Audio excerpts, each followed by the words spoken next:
Hey guys, so today I'm doing things a little bit different. I actually found a way to record, um, video and audio of the chapters of the Bible that I'm reading today off of the Dwell app, which I really like because, the other two videos I've made so far, I actually wasn't like I would listen to it while I was trying to put my daughter for a nap, and then when I came time to do my video, I forgot everything that I wanted to say, and I couldn't find the exact chapters and verses that I wanted to reference and talk about, and I just feel like maybe this might work a little bit better, and then people who want to watch this with me can follow along without having to pull out a Bible. Maybe they don't have one, or maybe they're not in a place where they can pull one out, or I wanted to give this a try. So let's see how it goes. So we're gonna get started with the next couple chapters. I believe it's Genesis um, 8 through like either 10 or 11. So let's get started. God remembered Noah, as well as all the wildlife and all the livestock that were with him in the ark. God caused a wind to pass over the earth, and the water began to subside. The sources of the water depths and the floodgates of the sky were closed, and the rain from the sky stopped. The water steadily receded from the earth, and by the end of 150 days, the water had decreased significantly. The ark came to rest in the 7th month, on the 17th day of the month, on the mountains of Ararat. The water continued to recede until the 10th month. In the 10th month, on the first day of the month, the tops of the mountains were visible. After 40 days, Noah opened the window of the ark that he had made, and he sent out a raven. It went back and forth until the water had dried up from the earth. Then he sent out a dove to see whether the water on the earth's surface had gone down, but the dove found no resting place for its foot. It returned to him in the ark because water covered the surface of the whole earth. He reached out and brought it into the ark to himself. So Noah waited 7 more days and sent out the dove from the ark again. Then the dove came to him at evening. There was a plucked olive leaf in its beak. So Noah knew that the water on the earth's surface had gone down. After he had waited another 7 days, he sent out the dove, but it did not return to him again. In the 601st year, in the 1st month, on the first day of the month, the water that had covered the earth was dried up. Then Noah removed the ark's cover and saw that the surface of the ground was drying. By the 27th day of the 2nd month, the earth was dry. Then God What's so interesting that I didn't mention yesterday was I kept thinking about like all the animals that Noah took on the ark with him, and I was like, how? Like, how did he take like giant animals and like they say like elephants and um, giraffes and lions and stuff like that. Um, I don't know. I just a thought I had, but then I was like, well, I wonder if maybe like what if he took like baby animals, like baby elephants and baby giraffes and baby lions and baby whatever else animals he took.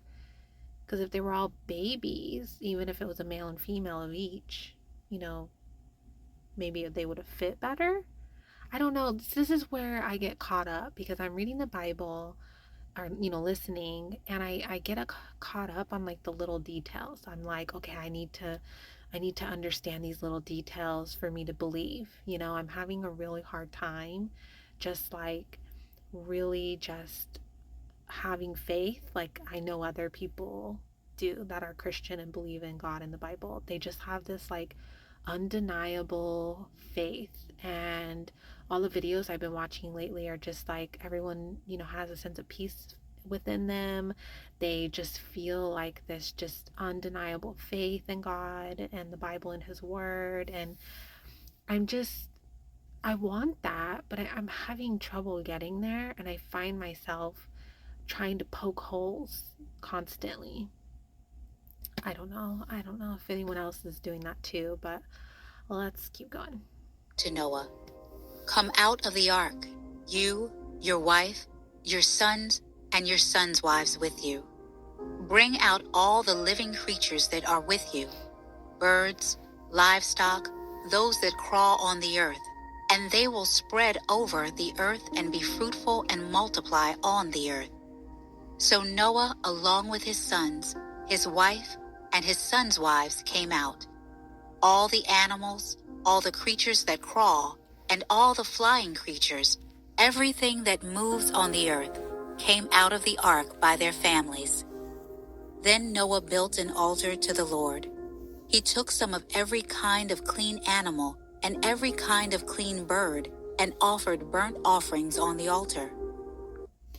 And I am like, what does that mean? What does clean animal and clean bird mean? I don't understand that either. I'll have to look that up.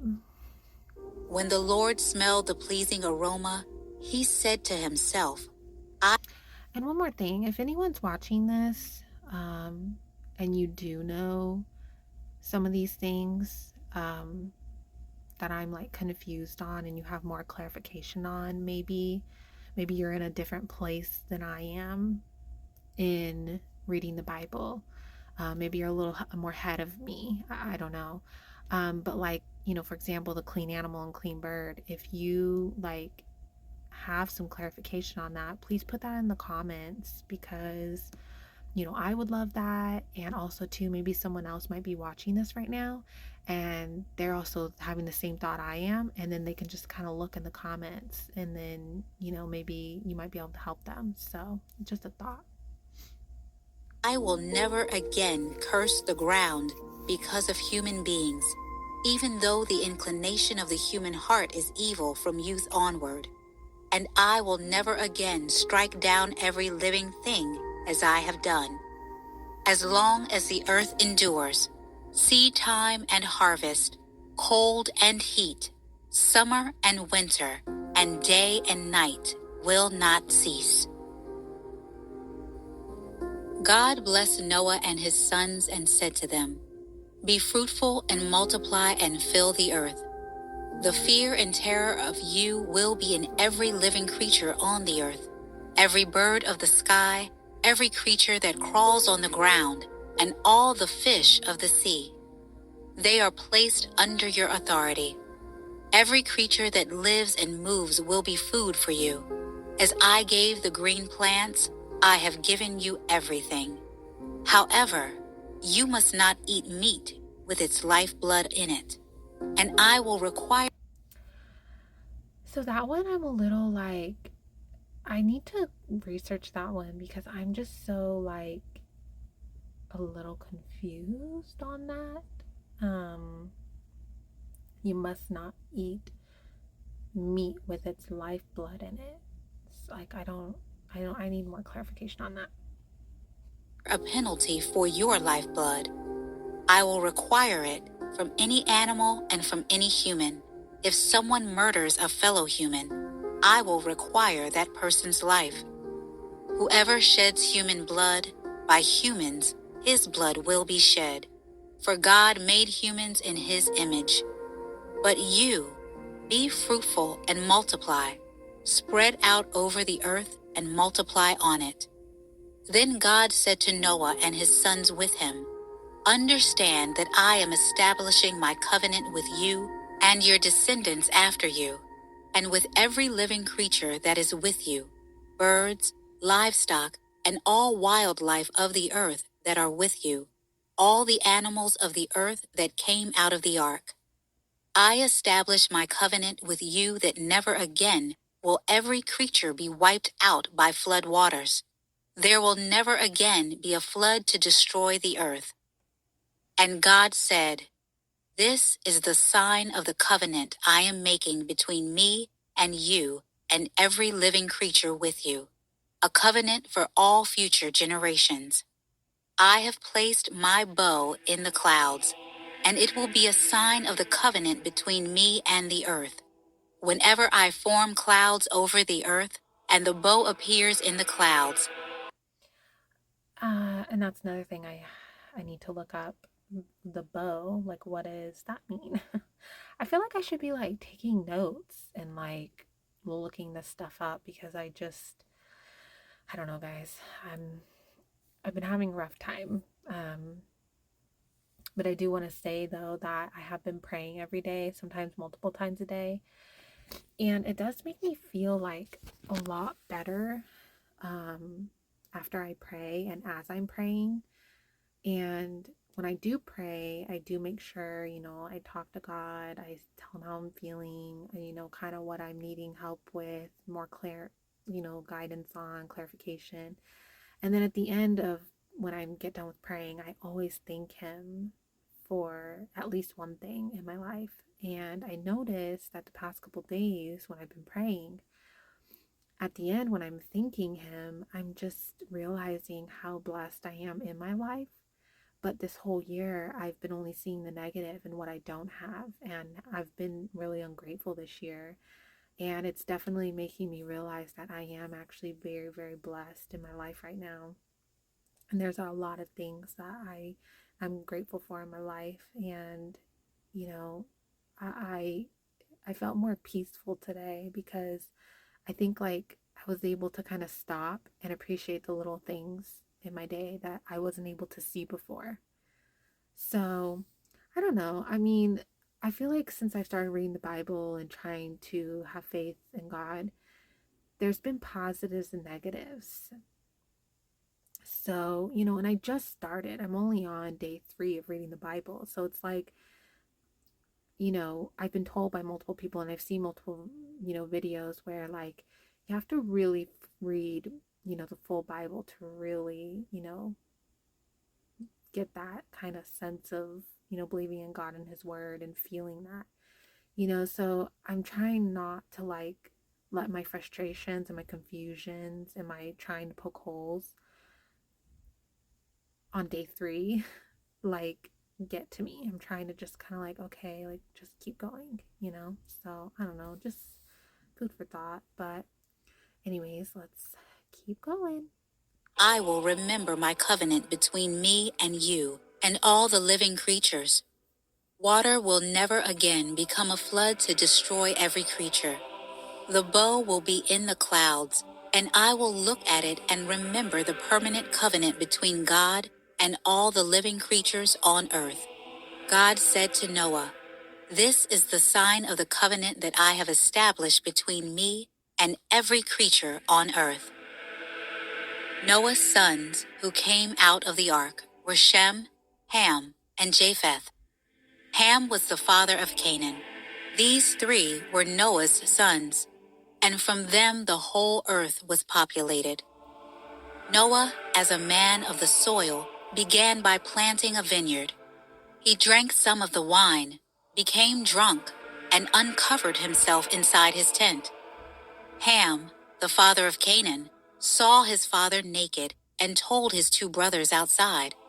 Then Shem and Japheth took a cloak and placed it over both their shoulders, and walking backward, they covered their father's nakedness.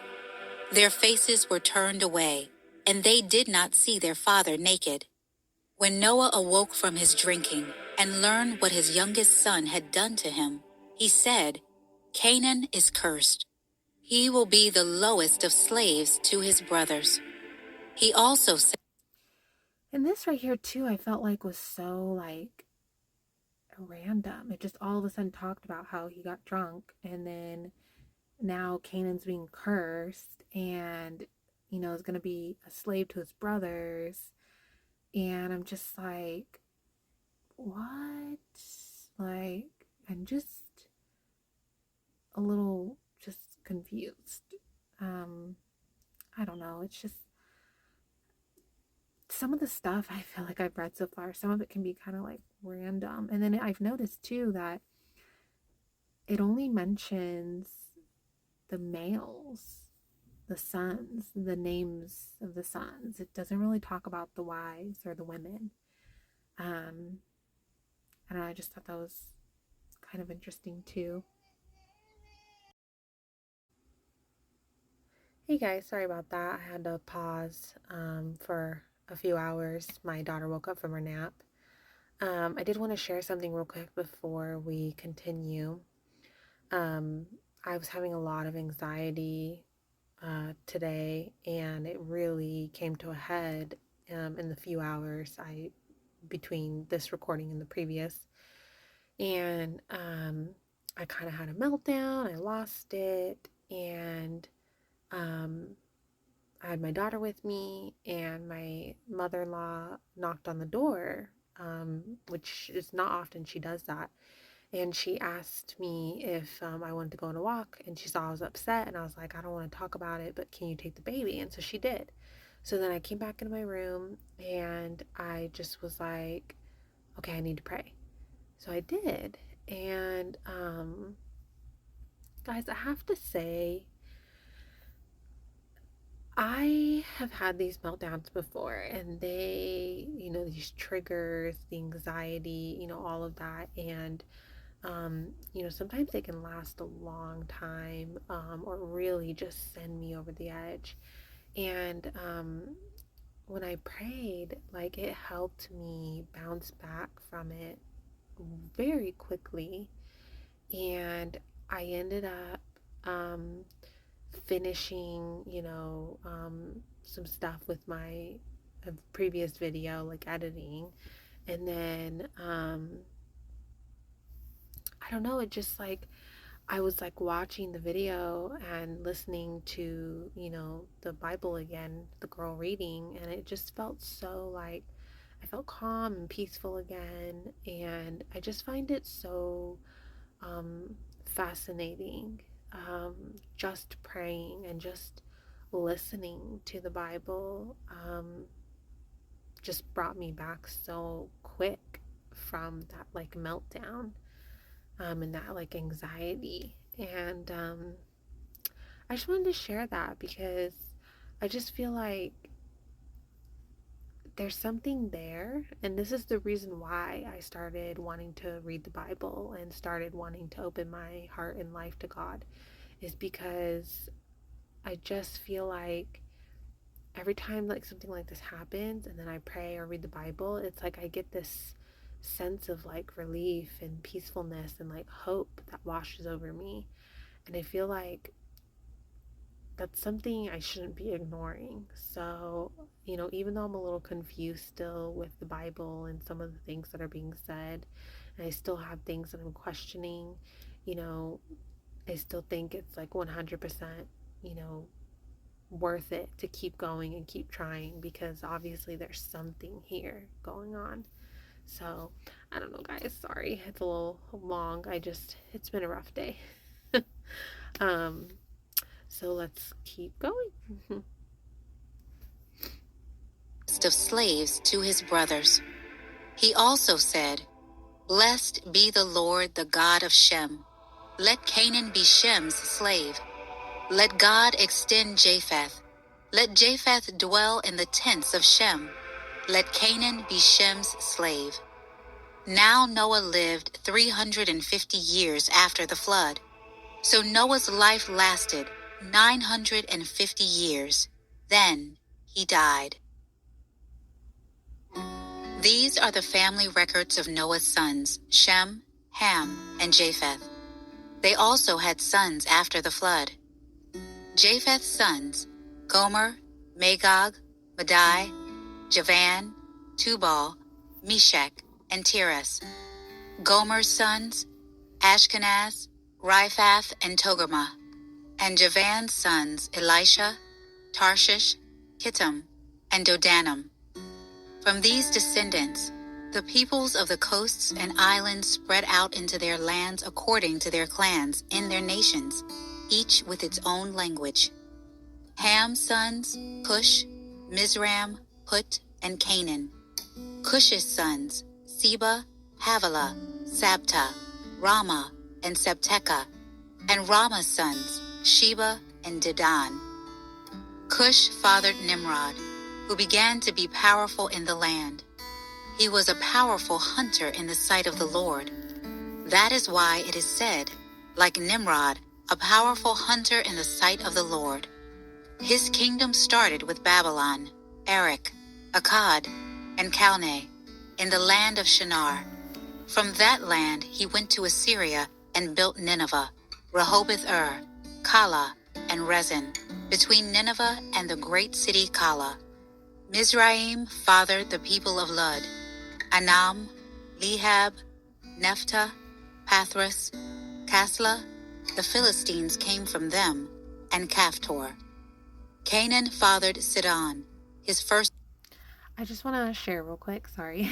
um the music that's playing in the background is from the app Dwell, which is where I'm reading the Bible and listening to it. And you can pick different voices, you can pick different background music, and the music alone, because I mean, obviously, this isn't like super interesting right now. It's just talking about names and people.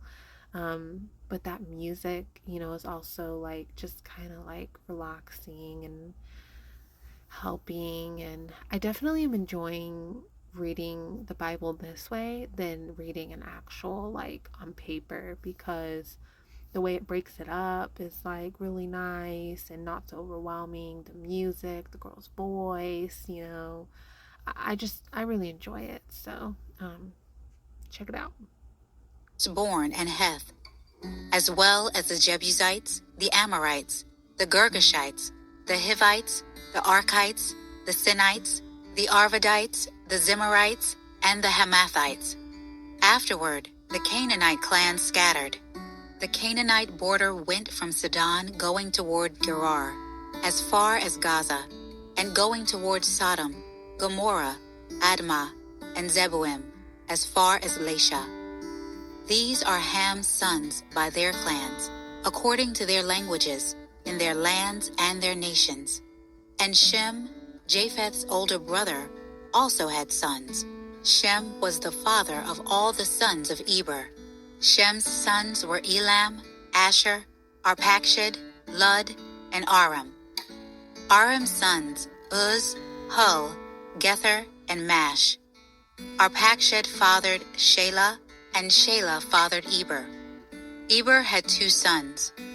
One was named Peleg, for during his days the earth was divided. His brother was named Joktan, and Joktan fathered Almadad, Sheleph, Hazmarveth, Jerah, Hadoram, Uzal, Diklah, Obal, Abimael, Sheba, Ophir, Avila, and Jobab. All these were Joktan's sons. Their settlements extended from Mesha to...